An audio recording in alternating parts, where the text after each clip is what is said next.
Well, I mean, I would start with that, with the whole thing of time, because we have new media that the goal and idea of these media is precisely real time. And what real time prevents people from doing is critical thought. Critical thought actually relies on a certain kind of linearity, as Flisser told us, and I think that's correct. And it requires things not all happening at once. In fact, that's my favorite definition of time. Why does time exist? So that everything doesn't happen all at once. Why does space exist? It's attributed to like 16 different people. No, punch it in. And the first name that'll come up is Susan Sontag. And the second name that comes up is Gore Vidal. And the third name that comes up is Aristotle. Everybody wants that. It's the best definition because it's the best definition that you can ever find of time. And everybody owns it. Everybody has it. And I think it speaks to this notion that we're talking about creative research. I said push a button, right? I say Google it, and you'll find out whose name appears first. Why does Susan Sontag's name appear first? Right. Well, we need to have a conference, as we said, on what are the criteria by which Google determines what is knowledge today. Because that is what everybody uses as at least the first. And in some ways, it's time-based. Gesture toward research. Because it's a number of people over time that absolutely punched good. In. That's good. Exactly. It is a time-based knowledge technique. Yeah, it absolutely is. Yeah. So, at the very point at which critical theory is more important than ever, marks the exact point in time at which it is most endangered. Most endangered. Good. So we're back to Walter Benjamin and the whole idea of irretrievability. What does it mean to transmit value, protocols for judgment, modes of knowing, modes of revelation, and so forth and so on. And the thing of socio-political critique, obviously something that happens in real time is anti-political in the sense that it prevents any kind of real negotiation. If everything is all happening at once, then there is no intervention. Thus, all this preoccupation with intervention at precisely the point at which it's become almost impossible. And that is a problem of time. And again, I see the strongest artists dealing with this problematic. It's more than a problematic. It is a problem for everyday human existence and the making of the most minimal kinds of human meaning. How do we go about making meaning if everything is happening at once, including the future? The future is the future is casting such a huge shadow on the present and the past that I think people are basically paralyzed. Yeah, the breadth for me of being able to see all of this that you're talking about in any kind of interesting way recently happened on Wall Street in the Occupy movement. And I think it's nicely titled, you know, Occupy. It isn't a movement, it isn't moving, it's Occupy. And a column in the Wall Street Journal in which Joe Nocera said that he's walking down the street, he's walking down Wall Street, and suddenly somebody hands him a piece of paper, hands him some broadside that he's made on some kind of mimeograph machine or on the Xerox machine, and he takes it and he said it was so nice to have something that wasn't digital. Someone gave him a piece of paper. And when the police finally dismantled, got rid of all the people in that Occupy movement at Wall Street, the thing that they talked about was it took them so much time to dismantle the treehouse. I don't know if it was a treehouse really, but it was some kind of little structure that people had built. And they were complaining because that took so much time. People couldn't get back into those office buildings. And so there were two things. There was paper, there was people talking on this piece of paper. There was real paper and real stuff. And there was this dismantling of this wooden structure in time. Disruptive. It was disruptive in an occupying kind of way. Everything wasn't happening at the same time. Well, also what's interesting about it is that the notion of occupy and occupation has a largely negative meaning. And it's been turned into a positive term there. And also, I think it's largely a spatial notion.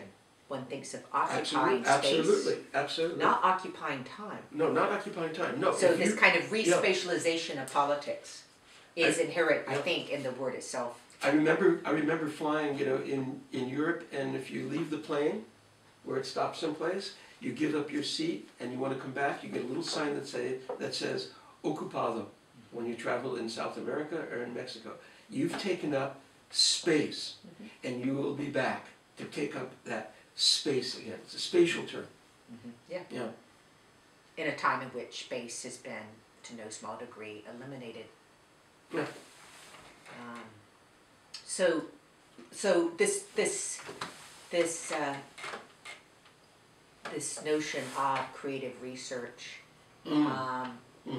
Yes, what the heck is it and why here in Portland? I liked Anna's term of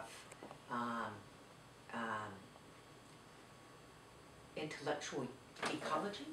Is that what you said? Yeah, I asked, how do you think that an intellectual ecology of Portland serves a program in critical theory and creative research? Well, I mean, Portland is this very exciting place to be. It's the location of creative risk-taking, social experimentation, even socioeconomic experimentation, and it's very dynamic in this respect. And so it's a particularly interesting place to put together a program like ours. You think rain's important in this?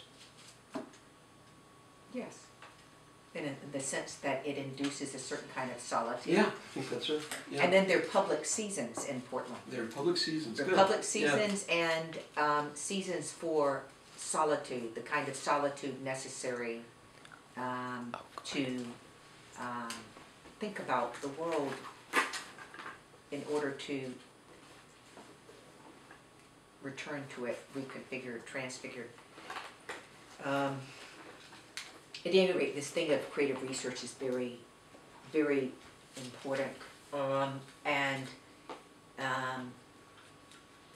it's an emphasis on a certain kind of largely non-quantitative research. It is sovereign in the sense that it exists for itself, and is not beholden to other powers. It is non-repeatable by nature. We can't really even talk about iterations, I don't think, when it comes to creative research very easily. It is not concerned with repeatable phenomena. It is concerned with singularities.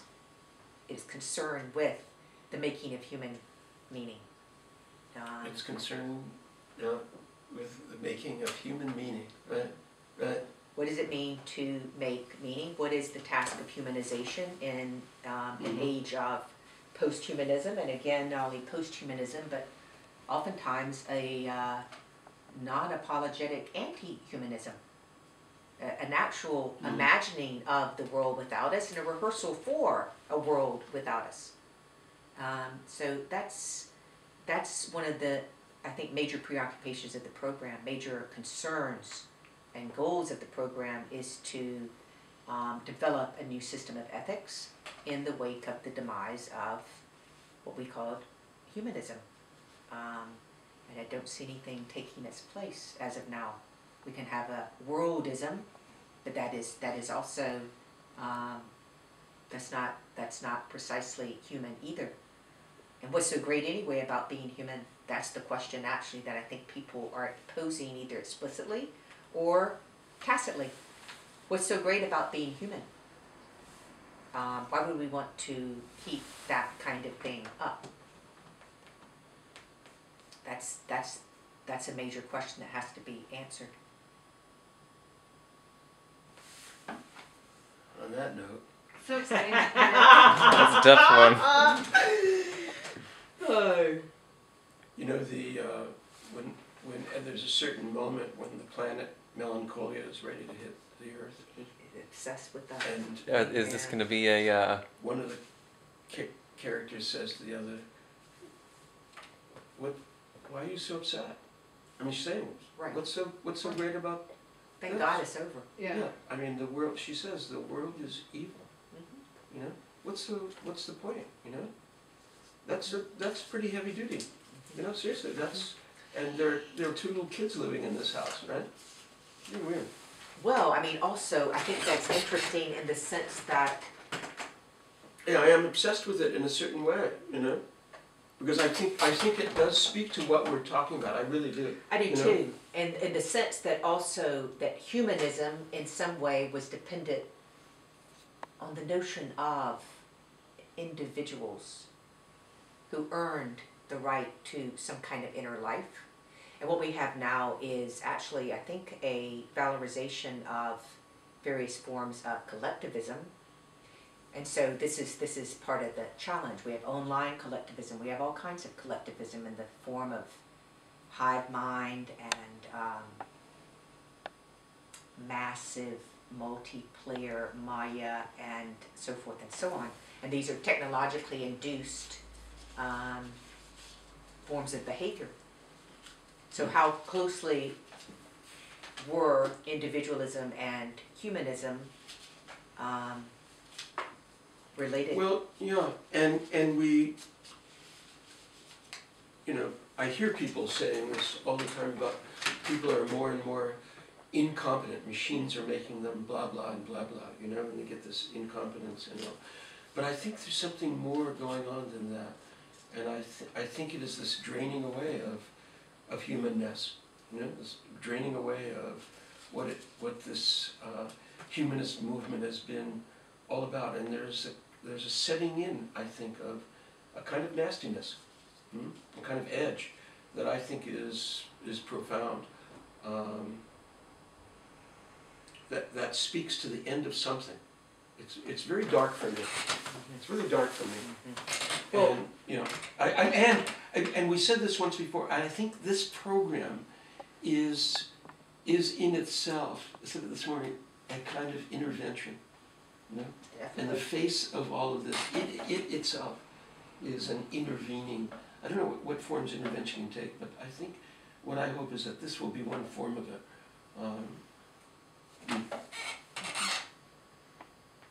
Yeah, so again, the task is how to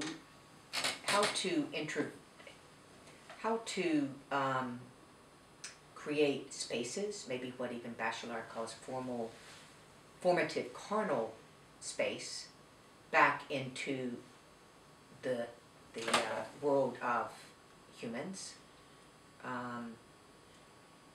Yes. and how to in a time of real time, forget that, scratch that.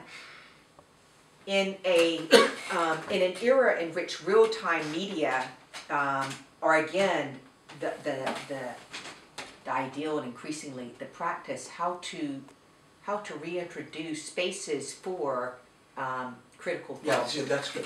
And so that may not be intervention. How are we going to do That that? may be intravention. You know, We don't know what it looks what like. it looks like. We don't know what it actually looks like. We don't So know. these little spaces, Little you know, pockets. pockets that can move out. You know, yeah. But that's very difficult because again, this thing of real-time media, how do you intervene in real-time media? The world in such a scenario becomes in and of itself a movie, and so maybe we have to look at technologies, actually look at technologies and what they're capable of doing. So we now know that real-time, what was most amazing with technology, one of the most amazing things is the possibility of actually stopping a real-time happening and looking at it later. We have to develop means of, again, respatializing consciousness and introducing the possibility of critical thought in perhaps not that's- non-linear fashion. See, that's going to be the challenge. This is a real challenge. We can't really keep looking backward like plays Angelus Novus. We have to actually humanize